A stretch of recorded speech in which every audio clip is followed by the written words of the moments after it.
Yo, chat. Did you guys see this thread? Apparently, primarily in like SAM and OCE, there's been some issues with Swiss going on that has caused like this domino effect of like mismatched seating. So apparently there is a list of issues with the seating to where, based upon the results and based upon the way that things are done, for those that don't know, with Swiss, in Swiss, you have your teams that are seated 1 through 16. 1 plays 16, 2 plays 15, etc., all the way down. Once you end up getting into your high, low, and mid rounds, what will end up happening is one of these teams from the high side, so like G2, Torrent, Envy, and FaZe lost, they will play one of the teams that won. V1, SQ, Charlotte, Ghost Gaming, right? So those are how they get paired, and then they go through like game differential, if they've already played each other or not, and a bunch of different factors to determine who ends up playing who. And apparently, according to this, that has not happened. It says in a previous post, it said that there's been 20 plus mispaired score groups, i.e. round 3, which is usually what happens when you go from teams that are like 1-1, 2-0, and 0-2. When things get paired up, it gets bad. It doesn't look good. So the difficulty is like trying to do that on the fly, and I can understand this happening, but I don't think it excuses it. The difficulty is like, this is determining the matchup, right? Like that, it literally can make or break whether you make it into top 8 or not in the playoffs. And it's a huge deal. And again, he says like 20 plus some mispaired. I think it's just because of the domino effect of like, this one gets messed up, so this one gets messed up, so this one gets, so it's a couple different ones, but like the fact that it happens at all is really bad. So the difficulty I have is the fact that it happens at all. So he states in a previous post to said that there's been 20 plus mispaired score groups in this season's fall Swiss portions. Mod deleted that post and specifically called that claim misinformation. It's not. I have receipts and then some. The link is a list of score groups that don't follow the highest seed versus lowest seed possible without rematches. Algorithm gives this tweet video along with the explanation why each is wrong. Two teams from the 1-0 bracket played in round 3 mid, which actually happened. The total group of mispairing groups, as I said, well above 20. Again, domino effect, it's actually only a few. Unless Wikipedia and I made a lot of mistakes, it's over 20, just an egregious nonsense alone. Anybody can feel free to look up any score group to check my work. Wikipedia links and pre-round standings, previous pairings are provided. Asked, why does this deserve a post? Why do I care? Simple answer is that it's an administrative failure on a massive scale. It's hidden because it's almost entirely outside of NNU, and I have no reason and have had no reason to believe it was about to self-correct. I tried addressing it privately first, but obviously heard nothing but crickets back.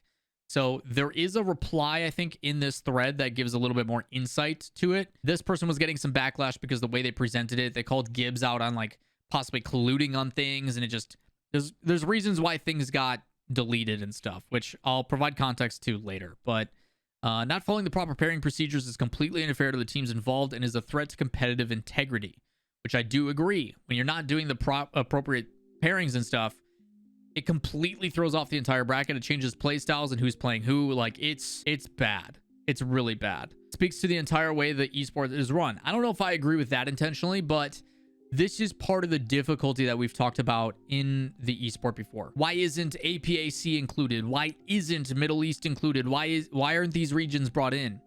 And it's because there's only so much and so many hats the RL esports staff can handle. So when they give these to tournament organizers and they say, hey, you're running this, these things need to be handled done correctly, we're giving you the keys, make it happen. That stuff is super important to make sure it runs correctly and appropriately, which I see two sides of it. Number one, there is a chance that they weren't given enough time. It wasn't explained well enough. There wasn't correct tools in place to make it happen. This can be a very complicated thing if you've never done this stuff before. If you've never TO'd or done tournament adminning or any of that kind of stuff, a lot of these things can catch you off guard. A lot of these things can be really, really frustrating to deal with. They even state, you know, it speaks to the way that esports is run. Regions obviously weren't given sufficient training to implement the algorithm by hand. They weren't given the resources, a spreadsheet like the one that I've made a couple of hours or whatever EU is using that does the pairings automatically. I can tell you right now, there is a person from our community by the name of Adam Core.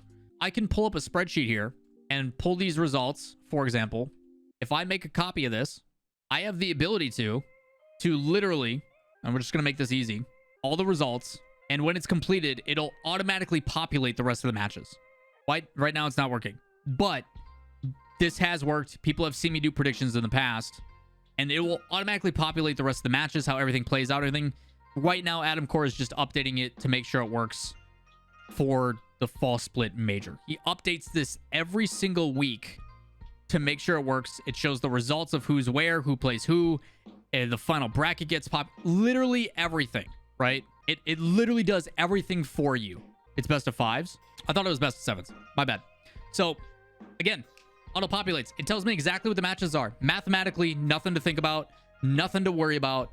It literally tells me everything you need to do. This is from a community member of my stream that made this on his own spare time. And if I do this the whole way through, right? Just to show, it just populates. I don't even have to worry about that mid-series match where people have messed up. It just does it. It's there.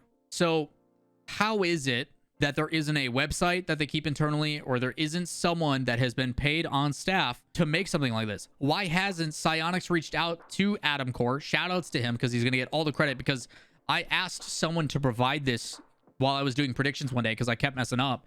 And the next 2 days, someone's like, yeah, check this out. And it works perfectly. And if I was to go through the whole thing, it would display and show, and it tells me all the things.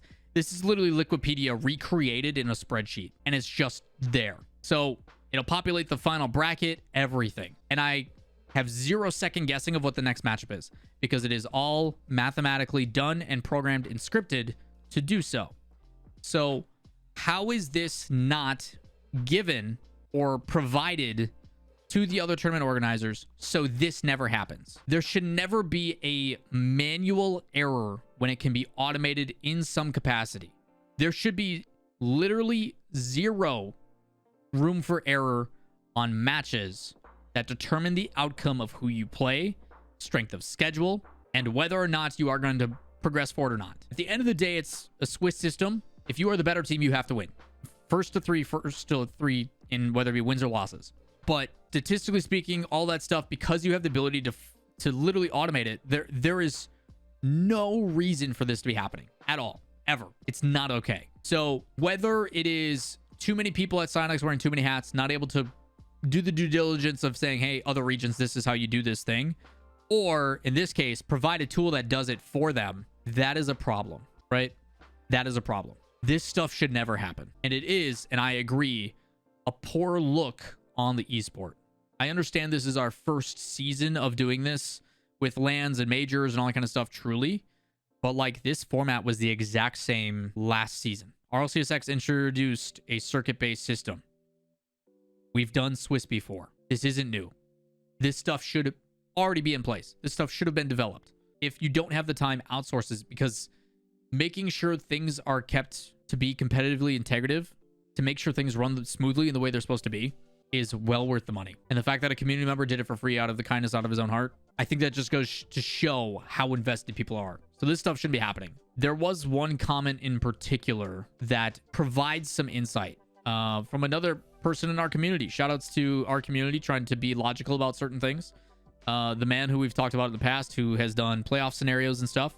Shout outs to the Brick Brains in chat. Says 2 things to discuss. Largely agree that a lot of the mistakes, seeding and stuff. Basically, the first paragraph talks about how I do agree with a lot of the statements you're making, as do I. A lot of the statements I do agree with. On the other side of things, in the second paragraph, he talks about how, like, there is better ways to handle this rather than being direct and angry and upset and this and that. And this is what I think is important. He says, I didn't try in general to reverse engineer if a match misrecorded in a particular way that could be propagated. I checked Smash a few times, but it's so much slower, especially since team names don't always match up. I never saw a discrepancy, but it's possible that Liquipedia is wrong somewhere. Ideally, things get handled in a better way. I had something of a line of communication up until 21-22 announcement. 2 aspects of the season are a result of that communication. Another was lifted almost verbatim from the idea post last year, which is fine. There's also a lot of conversations about not hiring Furtive Raccoon, one of the best tournament organizers that we've had in the Rocket League community. I put a video out on that. If you guys don't know what I'm talking about, go check that out. If you search literally Furtive Raccoon, it'll pop up on my YouTube. But talking about a person who is extremely qualified for the job, they want him for the job, but they're not willing to compensate him for what he deems as fair and what industry standard is fair. So therefore, some of these issues may happen. These are kind of some of the residual effects of what can happen when you aren't willing to pay people what they're worth. Everything else suffers. And it may seem like a small thing, but we're now seeing that domino effect come back, which is unfortunate. Then provide some insight about how he used to have a line of communication, has gotten ghosted, rescheduled, ghosted, rescheduled, ghosted, and then puts out a post or two that is very aggressive and ones that have gotten deleted. While I do agree, like if you have a line of communication and you're talking with them and you're trying to work on things and you keep getting ghosted, it's one thing to go public with your concerns and say, this is the information, this is what happens, it needs to be fixed, they need to be held accountable, or they're colluding, these people suck, this and that, I'm angry, you know, kind of stuff. I appreciate the investment. I appreciate you bringing this to attention because it is a big deal. Someone needs to be held accountable for this. But the approach, titles like this are not going to get anything done. They just won't accomplish anything. It's a life lesson. No one's gonna listen to you punch at clouds. Also, the title below it, yeah. Like these just come off super aggressive. And it's one thing to say, hey, the Swiss pairings got messed up, mostly in Sam and OCE. Take a look at this. Okay, let me look at and read this. Let me see how this is. Again, this is more of like a professional learning thing, but there is ways. If I am trying to reach out to Psyonix and say, hey, these things are not working. These things are, there's problems here. We need to fix this. I'm bringing it to your attention. Please pay attention. And they keep saying, no, we're not paying attention. We're ignoring. Yes. Go and make it public if you think it's that important. Let the upvotes or downvotes do their thing. Provide evidence. Say what it is. Back yourself. And leave it at that. Call for anybody's head.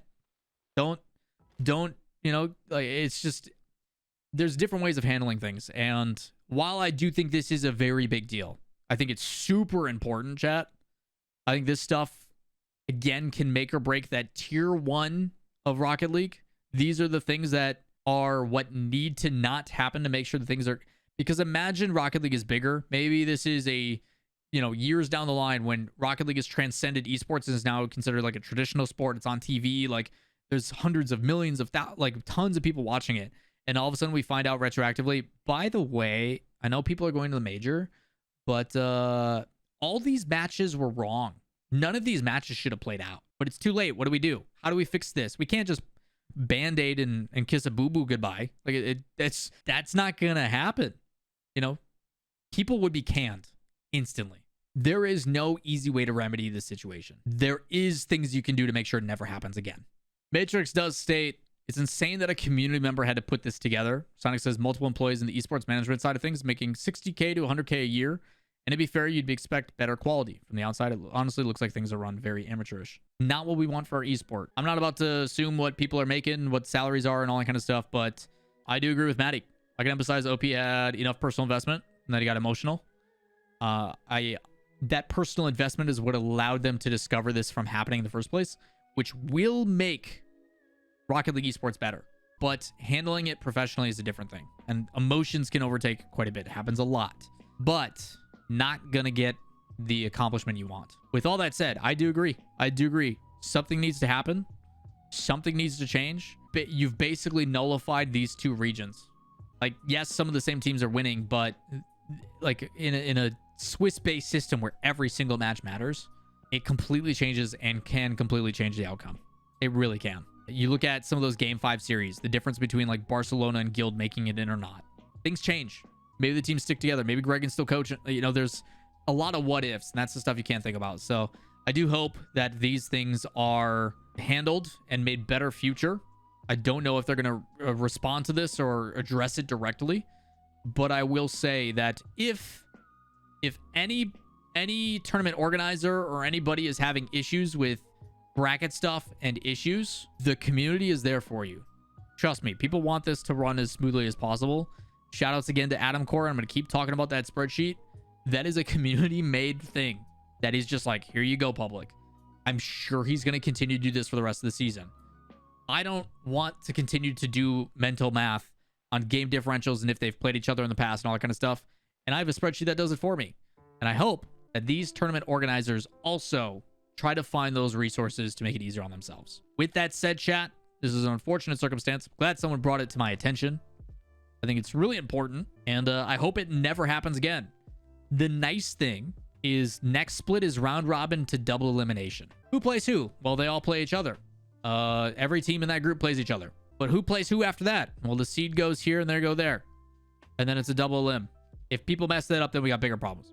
But it is nice for my predictions. And if you guys want to make sure you don't miss out on my predictions, hit subscribe.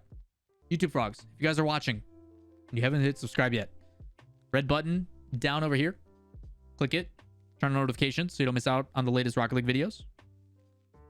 And we'll see you in the next one. Peace.